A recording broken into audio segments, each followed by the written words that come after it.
Assalomu alaykum, hurmatli televizor ko'rguvchilar. Yaxshimsizlar? Dunyo Uyg'ur qurultiyi tor televiziyasining kunlik xabarlar programmasiga xush keldinglar. Men Iftixor Abdurshid. Juma kuningizga muborak bo'lsin. Hurmatli ko'ruvchilar, tövəndə diqqətinizlər kunlik xabarlar programmamızın təfsilatı bo'lsin. Dünya Uyghur Qurultiyi yaqında Kanada, Angliya va Yevropa İttifaqida məcburi əmgək bilan yasalgan mahsulotlarni, jumladan Uyghur məcburi əmgək bilan yasalgan mahsulotlarni import qilishni cheklash tashabbuslarining e'lon qilinishini qarshilab maxsus bayonot e'lon qildi. Kanadada Kanada Tashqi ishlar ministrligi tarafidan 12 iyul kuni 5-qonun loyihasining o'tirib qo'yilishi nachar ijro qilinayotgan unum bo'lmagan tamojna nizomini texim kuchli qonun chiqarish ramkasi bilan almashtirish uchun muhim bir qadamni ko'rsatadigan bo'lib, bu qonun loyihasi Kanadaning Uyg'ur majburiy amgaki bilan yasalgan mahsulotlarni aniqlash iqtidorini kuchaytirib, ularning Kanada bozoriga kirishining oldini oladi ekan.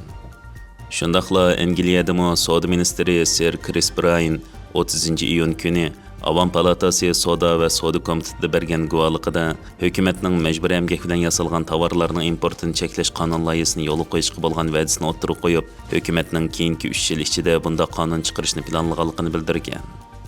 Angliyada hozir majburlash kuchiga ega kishilik huquq qonuni va majburiy amgak mahsulotlarining importini cheklash qonuni yo'q bo'lg'achqa, Savdo ministri Sir Chris Bryanning bu va'dalari nihoyat muhim va qarshi ilinadigan bir ish. Yevropa İttifaqida bo'lsa, Yevropa komiteti 26 iyun kuni ittifoq bozorida majburiy amgak bilan yasalgan mahsulotlarni cheklash to'g'risidagi 3015-2024 nomerlik nizomni qo'llanish to'g'risidagi yetakchi prinsiplarni e'lon qildi. Yetakchi prinsiplar Dünya Uyg'ur qurultiyi va majburiy amgakka qarshi turish uchun harakat qilayotgan boshqa tashkilotlarning ideyasini aks ettiradigan bo'lib, bu nizomnoma davlat tarafidan majburiy amgak selinishining alayda xavf-xatarlarini to'nib yetadi. Davlat qo'llagan majburiy amgak planlariga chetishlik deyillarda dalil isbot cheklamasini tovanlatib, sistemli holda ba'zi alayda rayonlardan kelgan mahsulotlarni nishon qilgan tekshirishlarni elib berishga yo'l qo'yadi. Bu nizam Yevropa komitetiga davlat tarafidan majburiy amgak selingan Uyg'ur majburiy amgakning realligini tonish va Sharq Turkistondan kelgan mahsulotlarga keng ko'lamda cheklama qo'yish uchun aniq yo'l bilan ta'minlaydi. Buning ichida ta'minlash zanjirining har qanday bosqichida Uyg'ur majburiy amgak bilan yasalgan zapchastlarni o'z ichiga olgan mahsulotlar mavjud. Bu haqda Dunyo Uyg'ur qurultiyining raisi Turg'unjon Alovuddin bu tashabbuslar dunyoning majburiy amgakka qarshi turish va uni yo'qotishga bo'lgan va'dasining kuchayotganligini ko'rsatib berdi. Majburiy amgakning ziyinini asliga keltirish mumkin emas. Shuning uchun shirkatlar ta'minlash zanjirini Sharq Turkistondan yo'tkash kerakligini, bo'lmasa kelgusida obro'yi va moliya jihatdan zo'r darajada ziyon tortilganligini to'nib yetish kerak deganlarni ta'kidlab o'tdi. Bu munosabat bilan Dunyo Uyg'ur qurultiyi Yevropa komiteti va Angliyaning bu qarorlarini qarshi oldiganligini bildirib, Angliya hukumatini bu qonunni tez sur'atda tuzish, tonishtirish va ma'qullashga, bo'libmi hukumatning Uyg'ur majburiy amgaki bilan munosabatli paxta mahsulotlarini import qilishiga yo'l qo'yish qaroriga qarshi muvaffaqiyatli holda davlatlik jinoyat organining harakatsizligini nazarga olishga, shundaqla Yevropa komitetining nizomnomasini dunyo miqyosida Yevropa komiteti va a'zo davlatlarni bu yetakchi prinsipni to'liq ijro qilishga va bu nizomnoma kuchga ega bo'lish bilanla Sharq Turkistondagi majburiy amgakni tekshirishga boshlashga Avstraliya, Yaponiya, Tayvan, Janubiy Koreya, Shvetsariya va boshqa demokratik davlatlarni Amerika, Yevropa İttifaqı, Kanada va Angliyaning ulgisini qo'llanib, majburiy amgak bilan ishlab chiqarilgan tovarlarni import qilishni cheklash uchun o'zlarining qonunlarini chiqarishga chaqiriq qilgan.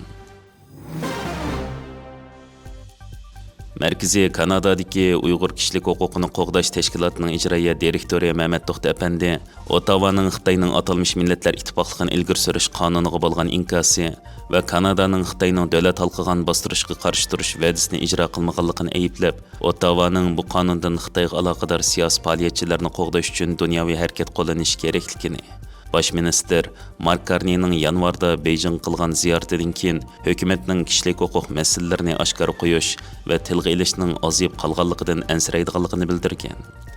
Kanadada fransuzcha chiqadigan La Canada gazeti mush ayning 12 kuni Kanadadagi Uyg'urlar Kanadani Xitoyning atalmish yangi qonuniga qarshi chiqishga chaqirdi degan temadagi mazkur maqolada avtor Xitoyning bu atalmish qonunning Tibet va Uyg'urlarning bir qism Xitoy qarshi chiqqan siyosiy faoliyatchilarga ta'sir bo'lish mumkinligini, Uyg'urlarning Xitoy tarafidan uzun muddatli tutib turish va keyin qamoq elish harakatining nishoniga aylanganligini, Jazo lagerlarining 2019-yili taqalganligi xabar qilingan bo'lsa-mu, amaliyotda bu lagerlardagi kishilarning ko'pining hech qanday amaliy jinoyat uchun emas, balki kimlik sababidan nishon qilinib turmlarga solanganligini tilga olgan.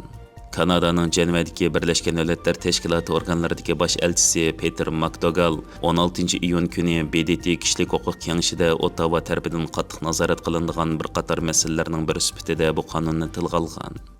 Mehmet To'xtapandi buni bu aniqsiz va nihoyat ojiz bayonot deganni bildirgan bo'lib, Xitoyning davlat talqigan bostirishi nazardan soqit qilinmoqda. Bu Kanadaning eng muhim ishi bo'lishi va boshlamchilik roli o'ynashi kerak edi degan.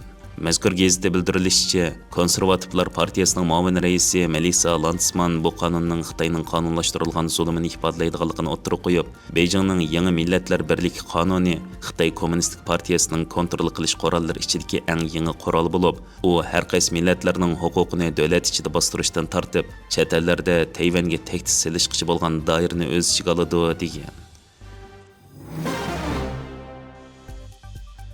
Xitoyning atalmış Millatlar İttifaqlığını ilgir sürüş qanuni Yaponiya axbaratlarining andishisini qo'zg'agan. Yaponiya Uyg'ur jamiyatining raisi Ahmadjon Letip apandi Sankei Shimbun gazetiga bergan ziyoratida mazkur qonunga qattiq andish qildiganligini bildirib, navbatda Xitoyning atalmış tinch turmush sharoitini namoyon qilish uchun Sharq Turkistonga hukumat qo'llagan sayohat tashkillayotganligini va bu sayohatlarning faqat oldin tayyorlangan sahna va bir teatr ekanligini, xalqaro jamiyat Xitoyning lager va majburiy tutib turish masalasini tanqid qilganda, Xitoy doiralarining xalqaro jamiyatni aldash uchun bir qism taratqular, youtuberlar va muxbirlarga ishikni ichayotgan qilib ko'rsatishga uringanligini o'ttirib qo'ygan. Bu haqda Sankei Shimbun gazeti haqiqiy muhim bo'lgani amaliyotda u yerga borganda nazorat qilish yoki iz qo'qlash, tutqun qilishga uchirmay xalq bilan erkin suhbatlarni olib bora olmaydiganligimizdir. Biz ko'rishmoqchi bo'lgan kishilar bilan erkin ko'risha olishimiz, nazorat kuchurmasligimiz va tekshirishlarni ilib bora olmaydiganligimizni oldin qo'ringa qo'yishimiz kerak. Agar Uyg'urlar Xitoy hukumati da'vo qilgandek baxtlik va normal yashagan bo'lsa, ularga agishishning yoki jurnalistlarning kamerasini tekshirishning hojati yo'q edi. Ular boshqalarning reallik yoki haqiqiy hissiyotlar to'g'risida so'z qilishining oldini olish uchun ularni qattiq nazorat qilmoqda. Xalqaro jamiyat qayta masala bo'lmasa biz tekshiraylik degan bo'lsa-mu, Xitoy yanada mas'uliyatdan qechiyotdi. Ularning bizga ko'rsatilmasligining sababi yanada masalalarning mavjudligidir deganlarni ta'kidlagan.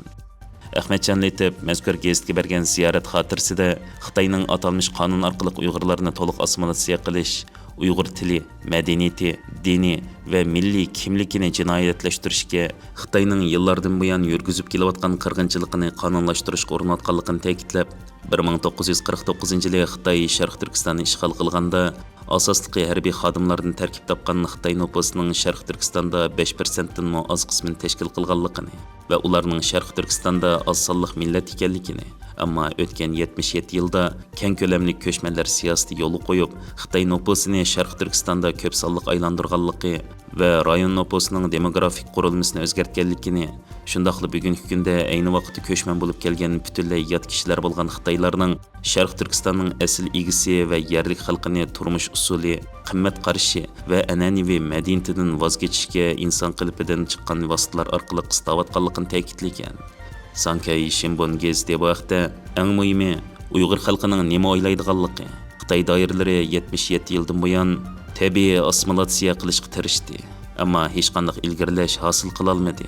Chunki Uyg'urlar o'z madaniyati bilan iftixorlanib, uni qo'g'dashni davomlashtirdi deb yozgan. Hurmatli ko'ruvchilar, yuqorida diqqatingizga kunlik xabarlar programmamizning tafsilotini sundik. Keng qitimliq sonimizgacha ko'rishkish omon bo'lgaysizlar. Stansiyamizning YouTube kanaliga a'zo bo'lishni unutmang. Xayr xo'sh.